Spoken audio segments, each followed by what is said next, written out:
올케, 솔직히 올케 같은 사람이 옆에 있으면 나도 쪽팔려. 그냥 결혼식에 오지 마. 신우이가 커피잔을 내려놓으며 한 말이었습니다. 3억을 내준 사람에게 돌아온 말이 이겁니다. 시어머니는 옆에서 듣고도 한마디도 말리지 않았고 남편은 그날 밤 돌아와서 한 번만 참아달라고 했습니다. 그런데 이 며느리 그냥 참는 사람이 아니었어요. IT 회사 대표 서윤아 씨. 계약서 명의를 자기 이름으로 지켜둔 데는 이유가 있었습니다. 신우이 결혼식이 끝나고 3일 뒤 신혼집 입주일 아침. 이삿짐 트럭을 끌고 도착한 신우이 부부 앞에서 현관문이 열리지 않습니다. 관리사무소의 답변은 하나였어요. 세입자가 바뀌었다고. 3억이 통째로 사라진 겁니다. 아파트 복도에 시어머니와 시누이의 통곡 소리가 울려 퍼졌습니다. 쪽팔리는 며느리의 돈은 안 쪽팔렸던 걸까요?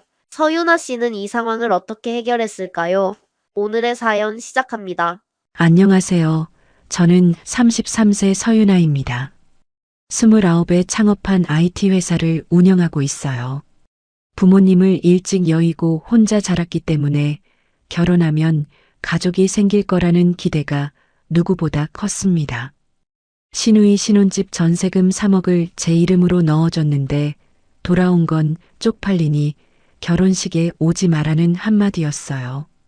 그래서 저는 계약을 해지하고 돈을 빼버렸습니다.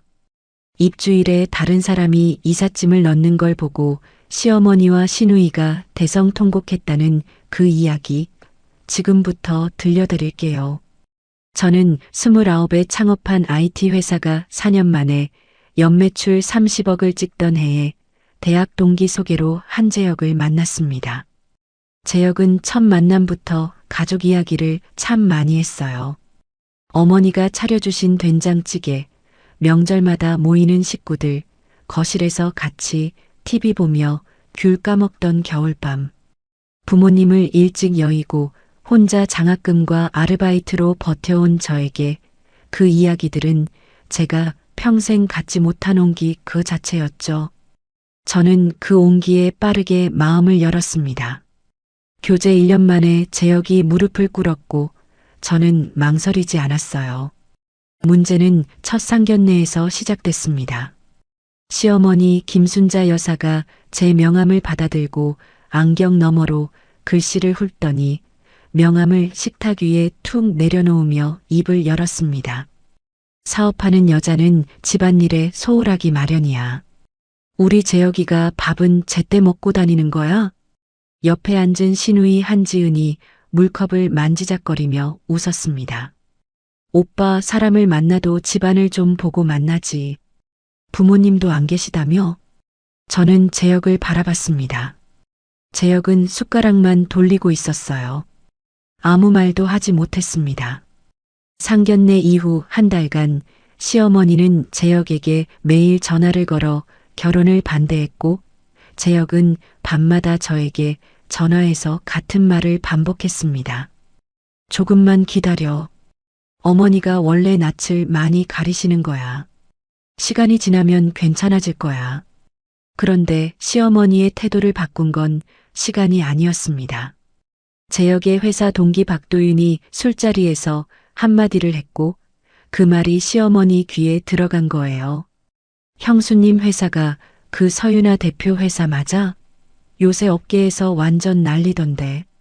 그 뒤로 시어머니가 갑자기 재혁을 통해 연락을 해왔습니다. 두 번째 만남에서 시어머니는 제 손을 잡으며 말했어요. 내가 처음에 좀 심했지.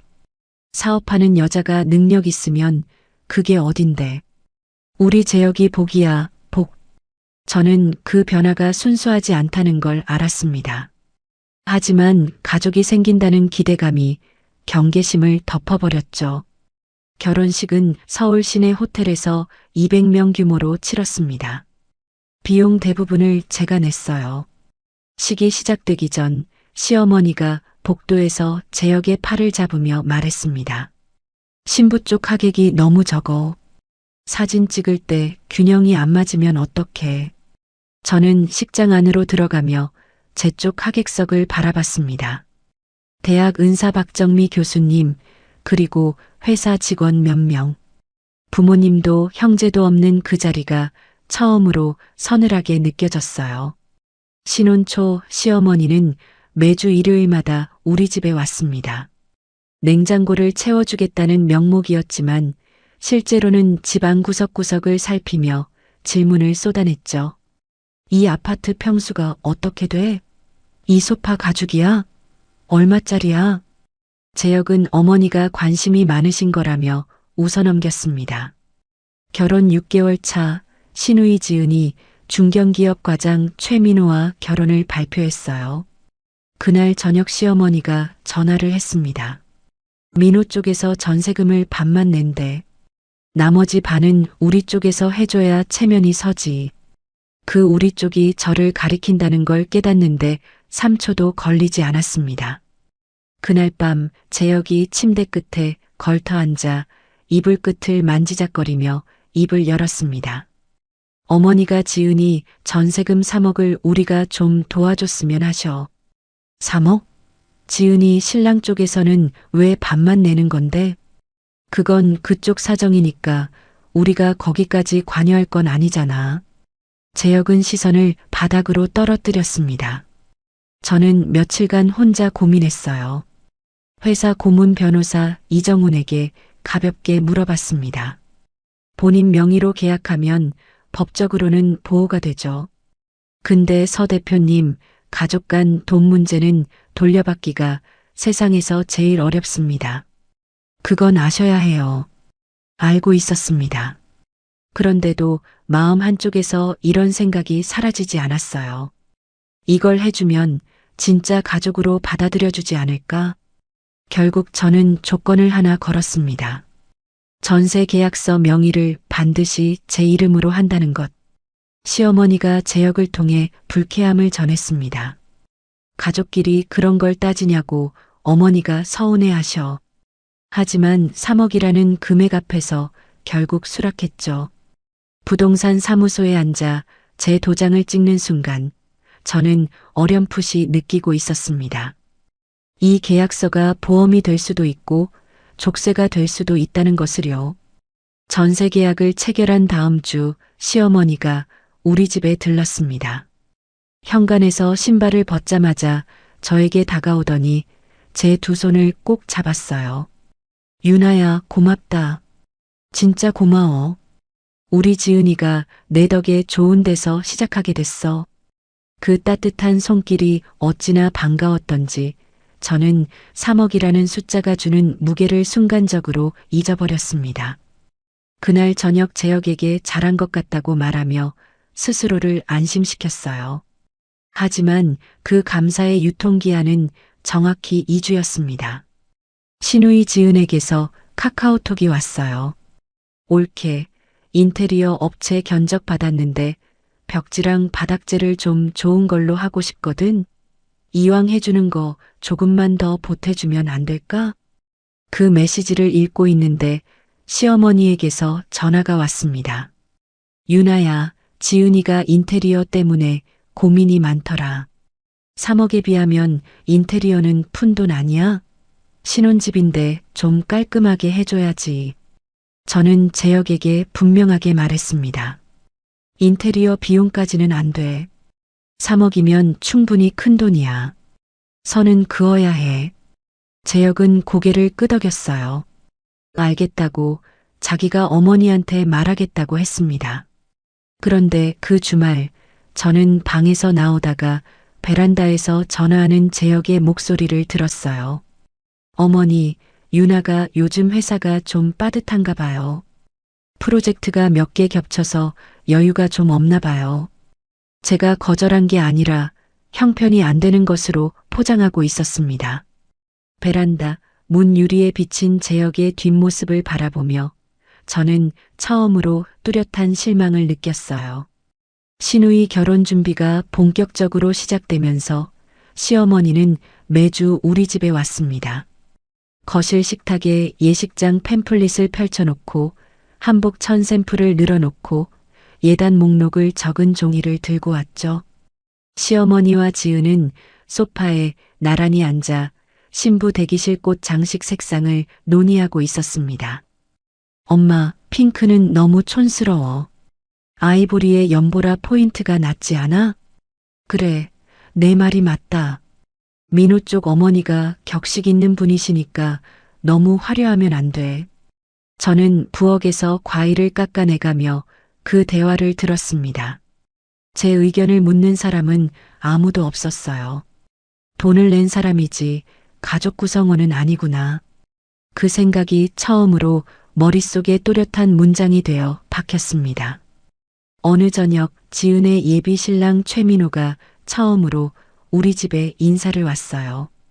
민호는 현관에 들어서자마자 저를 보고 허리를 깊이 숙였습니다. 형수님, 정말 감사합니다. 제가 아직 여력이 부족해서 꼭 갚겠습니다. 그 말이 끝나기도 전에 지은이 민호의 팔을 탁 치며 말했습니다. 갚긴 뭘 갚아? 가족인데 무슨. 그런 말하면 올케가 부담스러워 하잖아. 민호는 민망한 듯 머리를 극적였고 저는 웃으며 괜찮다고 답했습니다. 하지만 속으로는 보고 있었어요. 갚겠다는 말이 이 집안에서 얼마나 빠르게 묻히는지를요. 결혼식 2달 전 저녁을 먹고 설거지를 하고 있는데 시어머니에게서 전화가 왔습니다.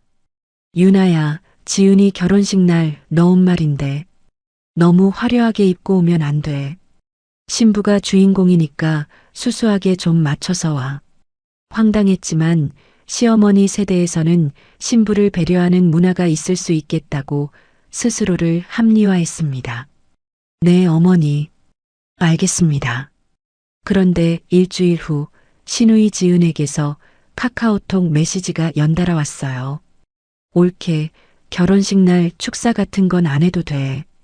오빠 쪽 사람이 나서면 좀 그렇잖아. 바로 이어서 또 한 통. 아, 그리고 올케 회사 직원들은 하객으로 안 불러도 될 것 같아. 숫자만 채우는 것 같으면 민호 쪽에서 안 좋게 볼 수 있거든. 저는 폰 화면을 한참 들여다봤습니다. 3억을 낸 사람에게 존재를 지우라는 요구를 이렇게 가볍게 할 수 있다는 게 비현실적이었어요. 저녁에 재혁이 퇴근하자마자 저는 폰을 내밀었습니다. 이거 봐. 지은이가 보낸 거야. 축사도 하지 말라. 하객도 부르지 말라. 이건 좀 아니지 않아? 재혁은 폰 화면을 스크롤하며 읽더니 소파 팔걸이에 기대며 말했습니다. 지은이가 결혼 앞두고 예민한 거야. 좀 이해해줘. 그러면 나는 누가 이해해줘? 재혁은 입을 다물었습니다. 한참을 침묵하더니 자리에서 일어나며 중얼거렸어요. 내가 나중에 잘할게. 그 한마디를 남기고 방으로 들어가 버렸습니다. 나중이 언제냐고 물을 기력도 없었어요. 그날 밤 저는 잠이 오지 않아 거실에 앉아 노트북을 펼쳤습니다. 회사 메일을 확인하다가 문득 파일 폴더를 열었어요. 전세 계약서 스캔 파일. 제 이름 석자, 제 도장 날인, 집주인 정보, 계약 기간. 저는 그 문서를 오래 들여다봤습니다. 다음 날 아침 출근길에 격리 담당 소진 과장이 제 얼굴을 보더니 미간을 찌푸렸어요. 대표님, 요즘 안색이 너무 안 좋으세요. 무리하시는 거 아니에요? 저는 웃으며 괜찮다고 손을 저었습니다. 하지만 사무실에 앉자마자 폰을 들어 고문 변호사 이정훈에게 전화를 걸었어요. 이 변호사님, 전에 상담드렸던 전세건 있잖아요. 혹시 그 계약을 중간에 끊으면 절차가 어떻게 되나요? 중도해지요? 명의자가 직접 집주인이랑 합의하면 가능은 합니다. 입주 전이면 좀 더 수월하고요. 구체적으로 검토해 드릴까요? 아니요, 아직은요. 그냥 혹시나 해서 여쭤보는 겁니다. 전화를 끊고 폰을 책상 위에 내려놓았습니다. 아직은 진지한 질문이 아니었어요. 보험을 확인하는 정도의 마음이었습니다. 그때까지는요. 결혼식 한 달 전 시어머니가 우리 집 식탁 위에 큰 종이 한 장을 펼쳤습니다. 좌석 배치도였어요. 신랑 측, 신부 측 하객 자리가 빼곡하게 적혀 있었는데 저는 신랑 측 주요 하객 자리를 훑어봤습니다. 제 이름이 없었어요. 어머니, 저는 어디 앉는 건가요? 시어머니가 배치도 구석을 손가락으로 톡톡 짚었습니다. 출입구 바로 옆 일반 하객 테이블이었어요. 재혁은 옆에 서서 그 배치도를 같이 보고 있었지만 아무 말도 하지 않았습니다. 그 주말 시누이 지은이 시어머니와 함께 우리 집에 들렀어요. 저는 커피를 내려 거실 테이블에 놓았습니다. 지은이 커피를 한 모금 마시더니 잔을 내려놓고 저를 똑바로 쳐다보며 입을 열었어요. 옳게, 나 솔직하게 말할게. 지은이 소파에 등을 기대며 다리를 꼬았습니다. 민호네 쪽 하객들이 다 의사, 변호사, 교수 이런 사람들이거든. 근데 올케가 오빠 옆에 서 있으면 솔직히 좀 안 맞아 보여. 집안 배경이 없잖아. 저는 커피잔을 든 채 지은의 얼굴을 바라봤습니다. 지은은 시선을 피하지 않았어요. 솔직히 올케 같은 사람이 옆에 있으면 나도 좀 쪽팔려. 민호네 부모님이 물어보면 뭐라고 소개해. 친정 부모도 없고 혼자 사업하는 사람이라고. 옆에 앉은 시어머니는 찻잔 손잡이를 만지작거리고만 있었습니다. 지은을 제지하는 말은 한마디도 없었어요. 지은이 몸을 앞으로 기울이며 말했습니다. 올케, 그냥 결혼식에 오지 마. 올케가 안 오면 민호 쪽에서도 굳이 궁금해하지 않을 거야. 오빠한테는 내가 알아서 설명할게. 그 순간 제 귀에서 모든 소리가 멀어지는 것 같았습니다. 커피잔을 들고 있는 손끝의 감각도 희미해졌어요. 시어머니가 어색한 침묵을 깨며 제 쪽으로 몸을 돌렸습니다. 유나야, 지은이 말이 좀 거칠긴 한데 하루만 배려해주면 안 되겠니? 네가 어른스럽게 양보하면 다 편해져. 저는 떨리는 손으로 커피잔을 테이블에 내려놓았습니다. 3억을 줬습니다. 인테리어 비용 요구를 버텨냈습니다. 축사도 포기했습니다. 하객 초대도 포기했습니다. 그런데 이제 아예 존재 자체를 지우라는 겁니다. 알겠어요. 생각해 볼게요. 저는 그 말만 남기고 방으로 들어갔습니다. 문을 닫고 침대 끝에 앉았는데 무릎 위에 올려놓은 두 손이 미세하게 떨리고 있었어요. 그날 밤 재혁이 퇴근했습니다. 저는 현관까지 나가서 재혁의 얼굴을 마주보며 낮에 있었던 일을 하나도 빠짐없이 말했어요. 지은이 한 말, 시어머니의 반응, 결혼식에 오지 말라는 요구까지 전부요. 재혁의 대답을 기다리는 그 몇 초가 우리 결혼의 마지막 시험이라는 걸 저는 알고 있었습니다. 재혁이 넥타이를 풀며 거실 소파에 앉았어요. 한참을 머뭇거리다가 입을 열었습니다. 지은이가 좀 심하긴 했어. 근데 결혼식이 코앞인데 지금 일을 크게 만들면 다 힘들어지잖아. 식 끝나고 내가 어머니한테 제대로 말할게. 그러니까 한 번만 참으라고. 재혁은 고개를 떨구었습니다. 저는 재혁의 얼굴을 한참 들여다봤어요. 미안한 표정은 읽혔지만 싸울 의지는 보이지 않았습니다. 그 순간 2년간 쌓아온 것이 무너졌어요. 이 가족에게 인정받고 싶다는 소망, 돈으로 살 수 없는 따뜻함을 얻을 수 있을 거라는 기대, 그 모든 것이 산산조각 났습니다. 저는 울지 않았어요. 아주 조용하게 말했습니다.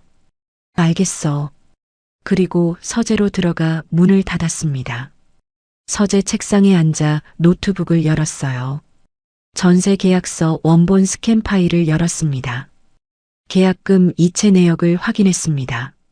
집주인 오세영 씨 연락처를 찾았습니다.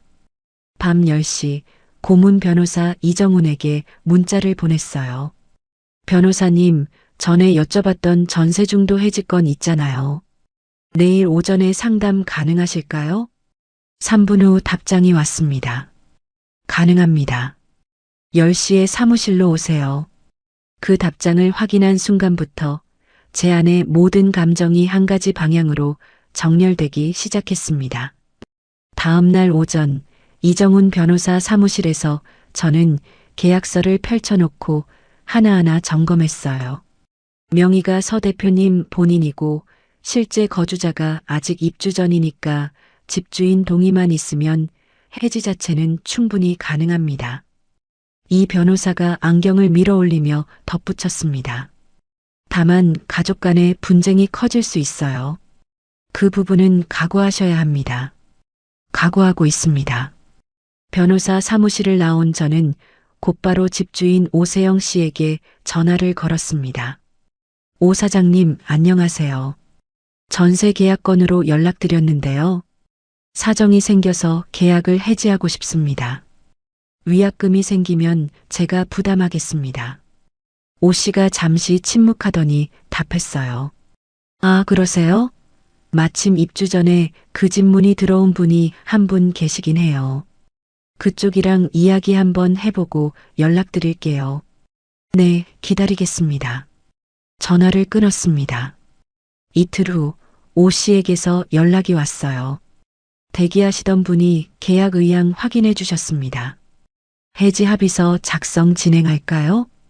저는 회사 사무실 창밖을 바라보며 전화를 받고 있었습니다. 신우이가 오지 말라고 했으니 저는 정말로 가지 않을 겁니다. 그뿐만이 아니라 제가 깔아준 3억이라는 바닥까지 빼버릴 겁니다. 제 존재를 지우고 싶어 했으니 저도 제 흔적을 완벽하게 지워주겠습니다. 네, 진행해 주세요. 해지 합의가 시작된 날, 저는 이정훈 변호사와 함께 집주인 오세영 씨의 부동산 사무소를 찾았습니다. 테이블 위에 해지 합의서가 놓였고, 저는 한 장 한 장 내용을 확인한 뒤 도장을 찍었어요. 오 씨는 새 세입자의 계약금을 이미 받은 상태였고, 잔금 일정은 약 3주 후로 확정되어 있었습니다. 전세금 3억 원은 새 세입자 잔금일에 맞춰 돌려받기로 정리됐어요. 부동산 사무소를 나서며 이정훈 변호사가 걸음을 멈추고 저를 돌아봤습니다. 서 대표님, 시댁 쪽의 해지 사실을 알릴 법적 의무는 없습니다. 근데 입주일에 현장에서 부딪히면 상당히 혼란스러울 수 있어요. 그건 감안하셔야 합니다. 알리지 않을 겁니다. 이 변호사가 고개를 끄덕이며 더 묻지 않았어요. 결혼식에 오지 말라고 한 사람들에게 제가 먼저 상황을 설명해야 할 이유는 없었으니까요. 같은 시각 시어머니가 재혁에게 전화를 한 모양이었어요. 저녁에 재혁이 퇴근해서 식탁에 앉으며 어색하게 웃었습니다. 어머니가 전화하셨는데 너 결혼식 안 온다고 삐친 거 아니냐고 걱정하시더라. 저는 싱크대에서 접시를 닦으며 고개도 돌리지 않고 답했어요. 걱정하실 것 없다고 전해드려. 재혁은 제 등을 바라보고 있었을 겁니다. 제 목소리가 너무 담담해서 안심했는지 아 그래 하며 숟가락을 들었어요. 재혁은 이 담담함이 체념인지 분노인지 구별하지 못했습니다. 해지합의 후 3주간 저는 완벽하게 평상시 모습을 유지했어요. 시어머니가 전화하면 평소대로 응대했고 시누이 지은이 가족 단톡방에 올리는 결혼준비 사진에도 축하 답글을 달았습니다. 와, 드레스 예쁘다. 지은아 잘 어울린다. 웨딩 촬영 날씨도 좋았네. 축하해. 그 모든 일상적인 답글 뒤에서 저는 매일 이정훈 변호사와 메일을 주고받으며 반환 절차의 진행 상황을 확인하고 있었습니다. 그 사이 회사에서는 소진 과장에게만 이야기했어요. 소진 과장, 개인 부동산 정리하는 건이 있어서 조만간 큰 금액 입금이 들어올 거야. 참고만 해줘. 소진은 오래 함께 일한 사람답게 세금 처리 관련 사항만 짧게 확인하고 더 묻지 않았습니다. 새 세입자의 잔금일 이틀 전 집주인 오 씨에게서 문자가 왔어요. 서 대표님, 새 세입자 잔금 확정됐고요. 반환금 송금 준비 다 됐습니다. 잔금일에 바로 처리해 드릴게요. 저는 그 문자를 확인한 뒤 폰을 내려놓고 화장실로 갔습니다. 세면대 앞에 서서 거울 속 제 얼굴을 한참 들여다봤어요. 눈 밑에 그늘이 져 있었지만 눈동자는 흔들리지 않았습니다. 전세금 3억 원이 제 계좌로 돌아온 날 저는 퇴근 후 제역보다 먼저 집에 들어갔어요. 옷장 깊숙이 보관해뒀던 서류들을 꺼냈습니다. 결혼 전 제 이름으로 된 통장, 부동산 관련 계약서 사본, 보험 증서 하나씩 확인하며 별도의 가방에 넣었어요. 제역이 현관문을 열고 들어왔을 때 저는 이미 가방을 서재 책상 아래에 밀어 넣은 뒤 소파에 앉아 TV를 보고 있었습니다. 나왔어. 뭐 보고 있어? 뉴스. 밥 차려놓았어. 먹어.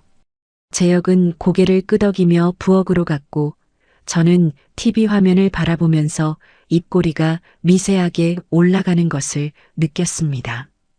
시누이 결혼식 일주일 전 가족 단톡방에 시어머니가 메시지를 올렸어요. 결혼식 당일 일정이었습니다. 오전 8시 신부 대기실 입장, 9시 양가 가족 사진 촬영, 10시 본식, 11시 30분 피로연. 그 어디에도 제 역할은 적혀 있지 않았어요. 저는 그 메시지를 읽으며 폰 화면을 톡톡 두드렸습니다. 시어머니가 짜놓은 그 완벽한 시간표대로라면 제가 없어도 아무런 문제가 없을 테니까요. 결혼식 사흘 전 저녁을 먹고 나서 제역이 식탁 맞은편에 앉은 채 숟가락을 내려놓으며 물었습니다. 윤아야, 당일에 정말 안 가는 거야? 지은이가 오지 말라고 했고 어머니도 동의하셨고 당신도 나한테 참으라고 했잖아. 그 뜻 존중하는 거야. 제역은 제 얼굴을 살폈습니다. 평소와 다른 단단함을 감지했는지 입술을 달싹거렸지만 더 이상 묻지 못했어요. 숟가락을 다시 들었다가 밥을 한 숟갈도 뜨지 못하고 그릇만 바라보고 있었습니다. 결혼식 전날 밤 저는 서재에서 이정훈 변호사에게 전화를 걸었어요. 변호사님, 해지 완료 서류랑 반환금 입금 확인서 다 정리된 거 맞죠? 네, 전부 완비됐습니다. 법적으로 하자 없고요. 서류 원본은 제 사무실에도 사본 보관해뒀습니다. 감사합니다. 전화를 끊고 서재 의자에 등을 기댔습니다. 그날 밤 저는 오랜만에 깊은 잠에 들었어요. 시누이 결혼식 당일 아침, 제역은 양복을 차려입고 현관에 섰습니다. 구두를 신으며 저를 올려다봤어요. 정말 안 가는 거지? 저는 거실 소파에 앉은 채 고개만 끄덕였습니다. 가족들 잘 챙겨. 제역이 현관문을 닫고 나갔어요. 발걸음 소리가 복도에서 점점 멀어졌습니다. 빈 거실에 혼자 앉은 저는 창밖으로 쏟아지는 오전 햇살을 바라봤어요. 이 결혼이 시작된 날도 이렇게 화창했습니다. 시누이 결혼식은 제 없이 치러졌습니다. 제역은 저녁에 돌아와 넥타이를 풀며 소파에 털썩 앉았어요. 잘 끝났어. 저는 부엌에서 물컵을 가져다 주며 답했습니다. 수고했어.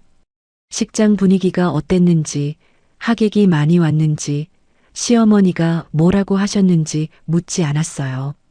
제역은 그 무관심에 뭐라 하지 못한 채 물만 한 모금 마시고 샤워실로 들어갔습니다.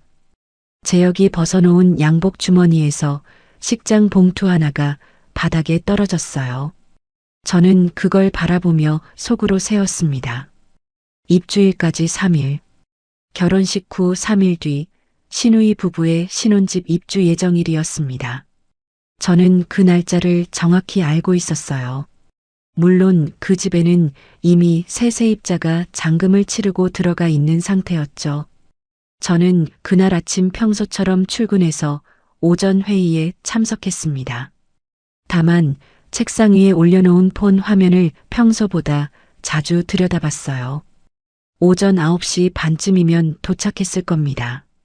시누이 지은은 남편 민호, 시어머니와 함께 이삿짐 트럭을 대동하고 아파트에 도착했을 거예요.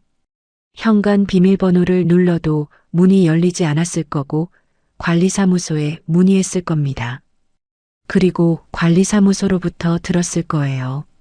세입자가 바뀌었고 이미 새 입주자가 들어와 있다는 말을요. 오전 10시 12분 시어머니에게서 전화가 왔습니다. 저는 화면을 보고 받지 않았어요. 2분 뒤 재혁의 전화. 이어서 신우이 지은. 다시 시어머니. 다시 재혁. 30분 동안 17통의 부재중 전화가 쌓였습니다. 폰이 진동할 때마다 화면만 확인하고 조용히 책상 위에 내려놓았어요. 11시가 되자 제 회사 유선 전화가 울렸습니다. 소진 과장이 내선을 돌리며 말했어요. 대표님, 남편분이 전화 오셨는데요. 급하다고 하세요. 지금 미팅 중이라고 전해줘. 나중에 연락하겠다고.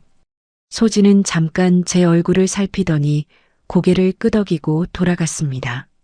재혁은 대기업 과장이니 본인도 근무 시간 중이었을 텐데 회사에서 이렇게 연달아 전화를 한 걸 보면 시어머니로부터 연락을 받고 극도로 당황한 상태였을 거예요. 낮 12시쯤 재혁에게서 문자가 왔습니다. 어머니한테 연락받고 나 지금 현장에 왔어. 반찬했어. 이삿짐 기사한테 일단 대기해달라고 했는데 이 집에 다른 사람이 이미 살고 있어. 이게 어떻게 된 거야? 저는 그 문자를 읽고 폰을 다시 책상 위에 올려놓았습니다. 5분 뒤 문자가 또 왔어요. 어머니랑 지은이가 아파트 현관 앞에서 주저앉아서 울고 있어. 이삿짐 기사는 더 기다릴 수 없다고 그냥 가버렸어. 민호는 저쪽에서 자기 부모한테 전화하고 있고 여기 완전 난리야. 전화 좀 받아. 저는 그 문자까지 읽고 폰을 뒤집어 놓았습니다. 오전 회의 자료를 다시 펼치고 업무를 계속했어요. 오후 1시 점심을 마치고 사무실로 돌아온 저는 자리에 앉아 폰을 들었습니다. 재혁의 번호를 눌러 전화를 걸었어요. 2번 울리자 재혁이 받았습니다. 유나, 대체 왜 전화를 안 받아? 지금 여기가 어떤 상황인지 알아? 재혁의 목소리가 떨리고 있었어요. 저는 의자 등받이에 기대앉아 차분하게 말했습니다. 알아. 그리고 설명해 줄게. 그 전세 계약 명의자는 나야. 내가 계약을 해지한 거고 내 돈을 돌려받은 거야. 절차는 전부 문제없이 끝났어. 뭐? 네가 전세를 뺐다고? 맞아. 지은이가 결혼식에 오지 말라고 했잖아. 쪽팔리는 며느리라고. 그 며느리 돈으로 신혼집 얻는 건 앞뒤가 안 맞지 않아? 전화기 너머로 시어머니의 울음소리가 희미하게 들렸습니다. 그래도 이럴 수 있어? 가족인데. 저는 잠시 눈을 감았다 떴어요. 그 가족에서 나를 뺀 건 당신들이야. 전화를 끊었습니다. 폰을 책상 위에 내려놓는 손이 미세하게 떨렸지만 후회는 아니었어요. 오후 4시쯤 재혁에게서 또 문자가 왔습니다. 어머니랑 지은이가 택시 타고 우리 집 앞에 와 있어. 너 집에 있어? 저는 집에 없었습니다. 사무실에서 이정훈 변호사에게 전화를 걸었어요. 변호사님, 시댁 식구들이 법적으로 뭔가 문제 제기할 수 있는 부분 있을까요? 없습니다. 명의자 권한 내에서 정당하게 해지한 겁니다. 다만 모든 기록은 보존해 두세요. 문자, 메일, 서류 전부요. 알겠습니다. 전화를 끊고 컴퓨터 폴더를 열어 그동안 주고받은 메일과 문자 캡처본이 제자리에 있는지 확인했습니다. 그날 밤 늦게 귀가하니 거실 불이 꺼져 있었어요. 현관 불만 켜자 소파에 재혁이 앉아 있는 게 보였습니다. 어둠 속에서 저를 기다리고 있었던 거예요. 재혁의 얼굴에는 여러 가지가 뒤섞여 있었습니다. 우리 좀 이야기하자. 저는 신발을 벗으며 답했어요. 오늘은 피곤해. 내일 이야기하자. 재혁은 입을 열었다가 다시 다물었습니다. 저는 재혁 옆을 지나 서재로 들어갔어요. 문을 닫고 책상 아래에 넣어뒀던 가방을 꺼내 위에 올려놓았습니다. 서류가 든 그 가방의 무게가 그 어느 때보다 현실적으로 느껴졌습니다.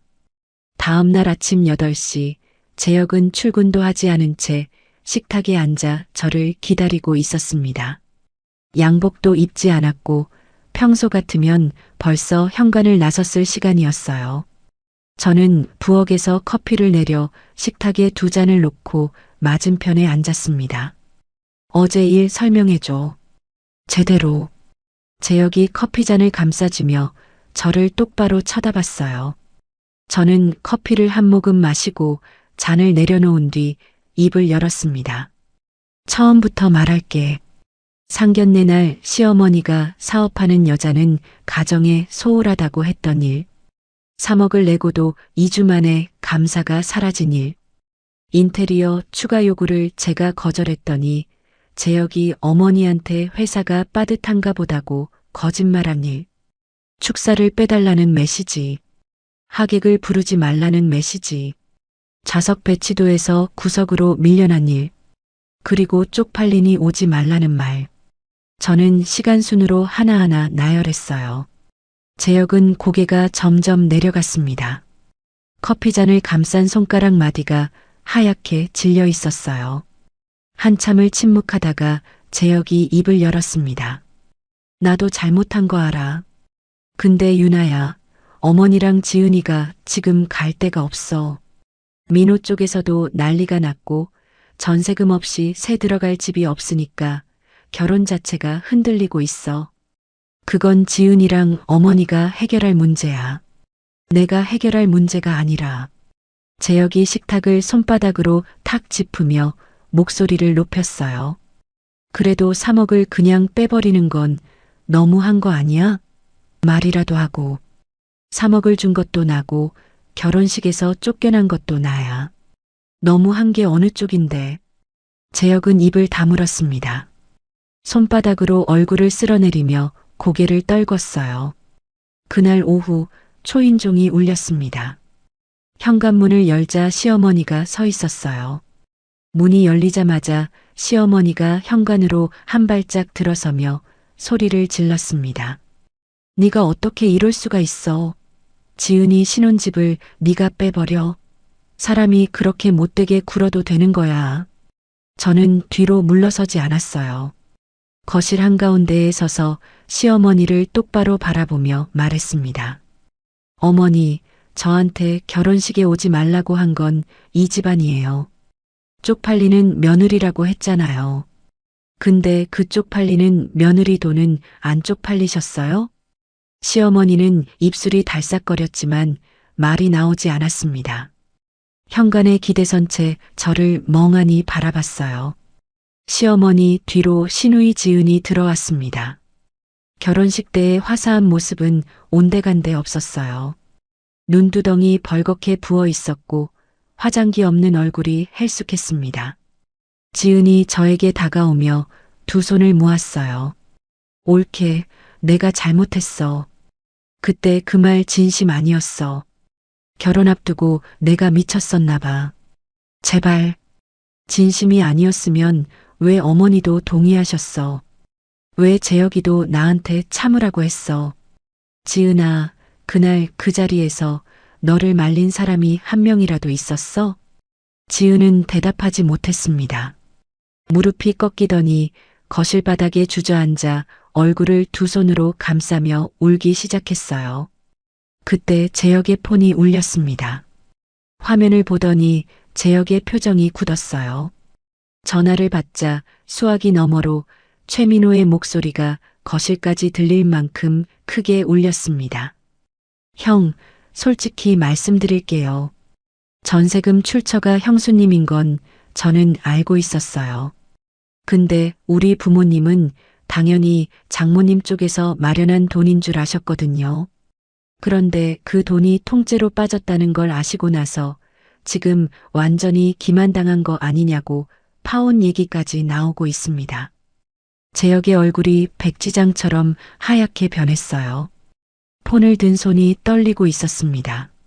시어머니가 파혼이라는 단어를 듣자 다리에 힘이 빠진 듯 소파에 쓰러지듯 앉았어요. 지은아 어떡해. 어떡하면 좋아. 지은은 바닥에 앉은 채 더 크게 울었습니다.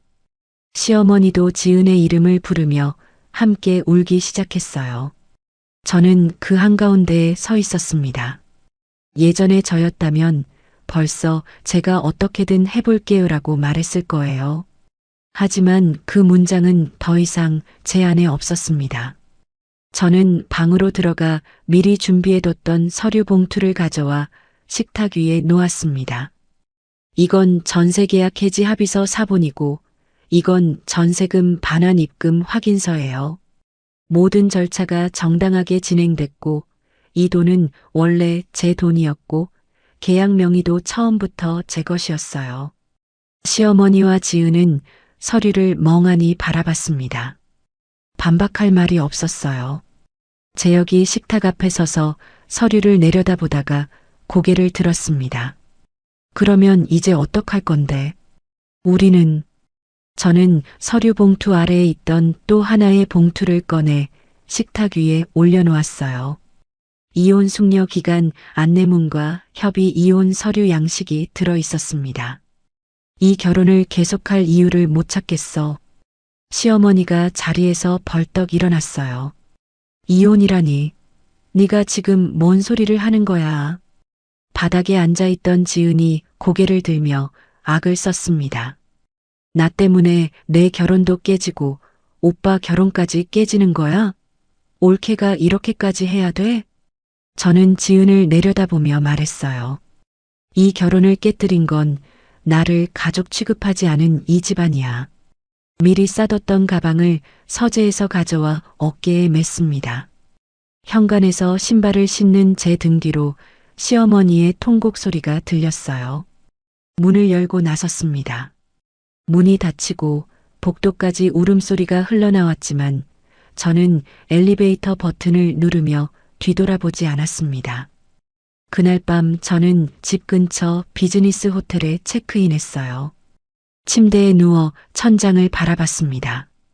후회는 없었지만 허무함은 있었어요. 가족이 생길 거라 믿었던 2년의 시간이 이렇게 허물어지다니. 그런데 동시에 누군가에게 인정받으려고 스스로를 지워온 시간이 끝났다는 것도 느꼈습니다. 저는 그 상반된 감정을 아는 채 눈을 감았어요. 호텔에서 지낸 지 3일째 되는 날, 이정훈 변호사에게 전화를 걸었습니다. 변호사님, 이혼 전문으로 잘하시는 분 한 분만 소개해 주실 수 있을까요? 한서율 변호사 연결해 드릴게요. 이쪽 분야에서는 최고입니다. 다음 날 오전 한서율 변호사 사무실을 찾았어요. 서율 변호사는 제 이야기를 처음부터 끝까지 메모하며 듣더니 펜을 내려놓고 말했습니다. 서 대표님, 재산 분할에서 유리하세요. 전세금은 온전히 본인 자산이고 시댁으로부터 정서적으로 피해를 입은 증거도 충분해요. 메시지 캡처본이랑 통화 기록 다 있으시죠? 네, 전부 보관하고 있습니다. 그러면 바로 진행하시죠. 저는 그 자리에서 정식으로 의뢰했습니다. 같은 날 오후 재혁에게서 문자가 왔어요. 어디 있어? 한 번만 만나자. 말로 풀 수 있잖아. 저는 짧게 답했습니다. 이야기할 내용 있으면 변호사 통해서 연락해. 그 한 줄을 보낸 뒤 재혁과의 일상적인 대화가 완전히 끊어졌어요. 일주일 후 소진 과장이 사무실로 올라왔습니다. 대표님, 남편분이 아래 로비에 계세요. 꼭 뵙겠다고 하시는데요. 저는 잠시 고민하다 자리에서 일어났어요. 건물 밖으로 나가니 벤치에 재혁이 앉아 있었습니다. 일주일 전과 완전히 다른 사람 같았어요. 볼이 꺼져 있었고 양복이 어깨에서 흘러내릴 것처럼 헐렁했습니다. 재혁이 저를 보자 자리에서 일어나 허리를 깊이 숙였어요. 내가 다 잘못했어. 어머니한테 제대로 말 못한 것도, 지은이 편만 든 것도, 내 마음을 한 번도 지켜주지 못한 것도 전부 내 잘못이야. 저는 아무 말 없이 벤치에 앉았습니다. 재혁도 옆에 앉았어요. 한참을 고개를 숙이고 있다가 입을 열었습니다. 어머니가 민호네 가서 사과하셨어. 근데 민호 아버지가 결혼 자체가 사기 아니냐면서 파혼 통보했어. 지은이가 매일 울어. 저는 앞을 바라보며 답했어요. 안 됐지만 그건 어머니랑 지은이가 감당할 일이야. 재혁이 제 쪽으로 몸을 돌렸습니다. 두 손을 무릎 위에 꽉 쥐며 말했어요. 이혼만은 하지 말자. 어머니한테 선 긋겠어. 지은이 이래도 더 이상 안 끌려다닐게. 처음부터 다시 시작하자. 당신이 어머니한테 선 긋겠다는 말, 이번이 처음이 아니야. 매번 다음에 하겠다고 했고, 그 다음은 한 번도 안 왔어. 나는 더 이상 오지 않을 다음을 기다리지 않을 거야. 재혁의 눈에서 눈물이 흘렀습니다. 고개를 떨구고 손등으로 눈가를 훔쳤어요. 저는 그 모습을 봤지만 흔들리지 않았습니다. 자리에서 일어나 건물 안으로 돌아갔어요. 이혼 협의가 시작되고 나흘 뒤 호텔 로비에서 제 이름을 부르는 소리가 들렸습니다. 고개를 돌리니 시어머니가 서 있었어요. 재혁에게서 제 투숙 사실을 들은 모양이었습니다. 시어머니가 다가오며 제 손을 잡았어요. 손이 떨리고 있었습니다. 유나야, 내가 잘못했어. 지은이 편만 들었어. 제발 재혁이를 버리지 마라. 내가 이렇게 비는 거야. 저는 시어머니의 손을 가만히 내려다보다가 천천히 빼며 말했습니다. 어머니는 저한테 입힌 상처는 신경도 안 쓰시면서 아들 상처만 걱정하시는 거잖아요. 그게 제가 이 가족을 떠나는 이유예요. 시어머니는 아무 말도 하지 못했어요. 고개를 떨구고 로비 소파에 주저앉았습니다. 저는 엘리베이터를 타고 방으로 올라갔어요. 며칠 뒤 재혁을 통해 소식이 전해졌습니다.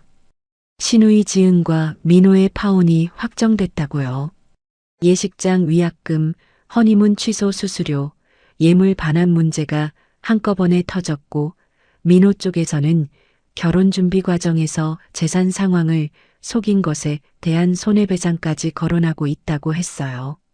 처음에 갚을 것 없다며 웃어넘기던 지은의 그 한마디가 모든 것을 잃는 부메랑이 되어 돌아온 겁니다. 이혼 협의 과정에서 재혁 쪽 변호사가 전세금 3억 회수에 대해 문제를 제기했어요. 하지만 한서율 변호사가 의견서를 냈습니다. 계약명에 자금 출처, 해지 절차 모두 저에게 귀속된 정당한 권리 행사이며 시댁 측은 어떤 권리도 없다는 내용이었죠. 상대 쪽이 그 주장을 곧바로 철회했어요. 계약서 명의를 지켰던 그날의 판단이 결국 모든 것을 결정지은 거였습니다. 가정법원에 협의 이혼 의사 확인을 신청했고 자녀가 없는 부부에게 적용되는 1개월의 숙려기간이 시작됐어요. 그 한 달 동안 재산 분할이 정리됐는데 결혼 전 제 자산은 온전히 보전됐고 결혼 후 함께 만든 재산에서도 제 기여분이 압도적이었기 때문에 결과는 명확했습니다. 재혁은 분할 조건을 제 뜻대로 하겠다고 했어요. 숙려기간이 끝나고 가정법원에서 이혼 의사 확인을 받는 날이 왔습니다. 재혁은 서류 앞에서 펜을 든 채 한참을 멈춰 있었어요. 펜촉이 종이 위에 닿을 듯 말 듯 떨리고 있었습니다. 미안하다. 좋은 사람 맞나? 저는 대답 대신 고개만 짧게 숙이고 펜을 들어 제 이름을 적었어요.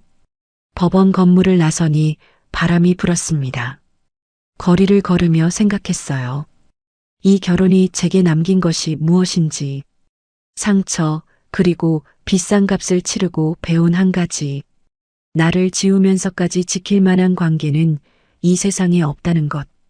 이혼 후 한 달 저는 호텔을 나와 회사 근처에 작은 오피스텔을 계약했습니다. 짐이라고 해봐야 옷 몇 벌과 노트북, 서재에서 가져온 책 한 상자가 전부였어요. 빈 방에 짐을 내려놓고 창문을 열자 도시의 소음이 밀려 들어왔습니다. 차 소리, 사람들 목소리, 어디선가 울리는 공사 소리. 그 소음이 시어머니의 잔소리보다, 시누이의 비아냥보다, 재혁의 침묵보다 훨씬 편안하게 느껴졌어요. 회사로 복귀한 첫 주 점심시간에 소진 과장이 제 맞은편에 앉으며 조심스럽게 말했습니다. 대표님, 요즘 좀 편해 보이세요. 얼굴에 생기가 돌아오신 것 같아요. 좀 정리한 게 있어서. 소진은 제 눈을 한번 들여다보더니 고개를 끄덕였어요. 더 묻지 않았습니다. 대신 국을 한 숟갈 뜨며 말했어요. 이번 분기 실적도 좋으니까요. 이제 좋은 일만 남으셨을 거예요. 저는 숟가락을 멈추고 소진을 바라봤습니다. 그 소박한 한마디가 2년간 시댁에서 한 번도 받지 못한 인정보다 따뜻했어요. 코끝이 찡해져서 얼른 국물을 떠서 입에 넣었습니다. 이혼 2달 후 어느 일요일 오후에 폰을 들어 오랜만에 번호를 찾았어요. 대학 시절 은사 박정미 교수님. 신호가 3번 울리자 익숙한 목소리가 들렸습니다. 어머, 유나야? 오랜만이다. 잘 지내고 있었어? 교수님, 안녕하세요. 좀 전해드릴 일이 있어서요. 저는 간략하게 사정을 말씀드렸어요. 결혼 생활이 어려웠던 것, 이혼을 한 것, 지금은 혼자 지내고 있다는 것. 교수님은 끝까지 듣고 나서 잠시 침묵하셨다가 천천히 말씀하셨습니다. 유나야, 네가 부모 없이 혼자 커온 거 아는 사람으로서 한마디만 할게. 가족이라는 이름 뒤에 숨어서 너를 소모한 사람들 곁에서 나온 거, 그건 도망이 아니야. 그게 가장 어른스러운 결단이야. 전화를 끊고 나서 저는 한참을 울었습니다. 오피스텔 창가에 앉아서 소리 없이 눈물을 흘렸어요. 슬퍼서가 아니었습니다. 네가 옳았다는 그 한마디가 2년간 꽉 조여져 있던 무언가를 풀어준 거였어요. 한편 재혁의 근황은 공통 지인인 대학 동기 박도윤을 통해 간간히 들려왔습니다. 어느 날 도윤이 제게 전화를 걸어 말했어요. 유나야, 재혁이 요즘 어머니랑 같이 살더라. 회사에서도 기운이 하나도 없고 점심도 혼자 먹고. 그래, 안 됐네. 지은이도 파혼하고 나서 어머니 집에 들어가 살고 있대. 웨딩 플래너 일도 파혼 소문 퍼지니까 의뢰가 뚝 끊겼다더라. 저는 잠시 가만히 있다가 답했어요. 그렇구나. 알려줘서 고마워. 유나야, 너는 괜찮아? 응, 괜찮아. 전화를 끊고 폰을 테이블에 내려놓았습니다. 지은이 안 됐다는 생각이 아주 잠깐 스쳤지만 쪽팔리니 오지 말라고 했던 그날의 얼굴을 떠올리면 그 연민은 금세 사라졌어요. 시어머니가 동네에 며느리가 돈 때문에 도망갔다고 말하고 다닌다는 소식도 들었지만 해명할 필요도 의지도 느끼지 않았습니다. 이혼 3달 후 저는 회사의 신규 프로젝트에 집중하기 시작했어요.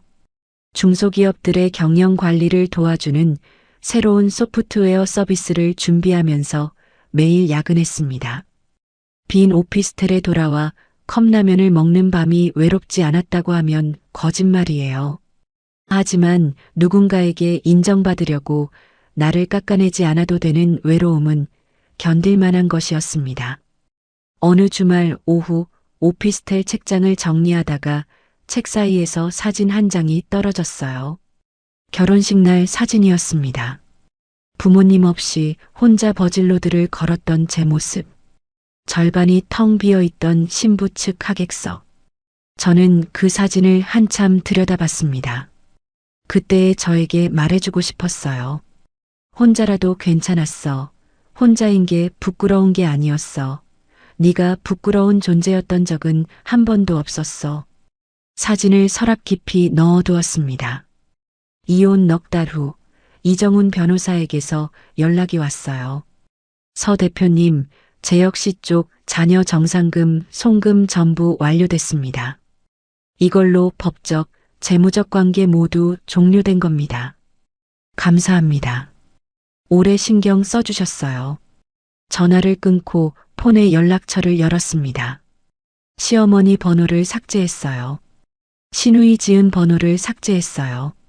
마지막으로 재혁의 번호 위에서 손가락이 잠시 멈추었습니다. 3초. 삭제 버튼을 눌렀어요. 그해 가을 회사가 준비한 신규 프로젝트가 성공적으로 시작돼 업계의 주목을 받았습니다. 한 경제지에서 인터뷰 요청이 왔어요. 기자가 마지막 질문으로 물었습니다. 대표님의 원동력이 뭔가요? 이렇게 꾸준히 성장하실 수 있었던 힘이요. 저는 잠시 생각했어요. 마이크를 든 기자의 얼굴 너머로 텅 빈 하객석이 스쳐 지나갔습니다. 제가 가장 힘들 때 저를 지켜준 건 결국 제가 포기하지 않고 쌓아 올린 것들이었어요. 기자가 고개를 끄덕이며 메모를 했습니다. 나중에 그 답변이 기사 제목으로 뽑혔어요. 인터뷰를 마치고 회사 옥상에 올라갔습니다. 저녁 노을이 도시를 물들이고 있었어요. 난간에 기대서서 아래를 내려다봤습니다. 저는 가족이 갖고 싶었고, 그래서 3억을 내밀었고, 그래서 모욕을 참았고, 그래서 무너졌고, 그래서 다시 세웠습니다. 돌아갈 가족은 끝내 얻지 못했어요. 하지만 텅 빈 하객석 앞에서 혼자 버질로드를 걸었던 그 여자가 이제는 혼자라는 것이 두렵지 않다고 말할 수 있게 됐습니다. 그것으로 충분했어요. 여기까지가 제 이야기입니다. 저는 가족이라는 이름이 너무 갖고 싶었어요. 그래서 무시당해도 참았고 돈을 내밀면 사랑받을 수 있을 거라고 믿었습니다. 하지만 나를 지워야만 유지되는 관계는 가족이 아니더라고요. 혹시 지금 비슷한 상황에 계신 분이 있다면 한 가지만 말씀드리고 싶어요. 당신이 부족해서 인정받지 못하는 게 아닙니다. 인정해줄 마음이 없는 사람들 앞에서는 아무리 노력해도 부족한 사람이 될 수밖에 없어요. 그건 당신의 문제가 아니라 그 사람들의 문제입니다. 떠나는 것이 무섭더라도 나를 지키는 쪽을 선택하시길 바랍니다. 혼자여도 괜찮아요. 혼자인 게 부끄러운 게 아니에요. 오늘 제 이야기 들어주셔서 감사합니다. 여러분은 어떻게 생각하시나요? 댓글로 편하게 남겨주세요.